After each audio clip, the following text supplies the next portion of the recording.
اور تم تعجب کرو جب دیکھو کہ گناہگار اپنے پروردگار کے سامنے سر جھکائے ہوں گے اور کہیں گے کہ اے ہمارے پروردگار،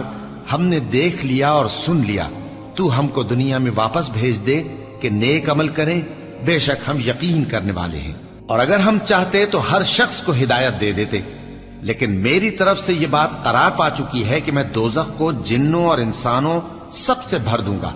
سو اب آگ کے مزے چکھو، اس لیے کہ تم نے اس دن کے آنے کو بھلا رکھا تھا۔ آج ہم نے بھی تمہیں بھلا دیا ہے، اور جو کام تم کرتے تھے ان کی سزا میں ہمیشہ کے عذاب کے مزے چکتے رہو۔ ہماری آیتوں پر تو وہی لوگ ایمان لاتے ہیں کہ جب ان کو ان کے ذریعے نصیحت کی جاتی ہے تو سجدے میں گر پڑتے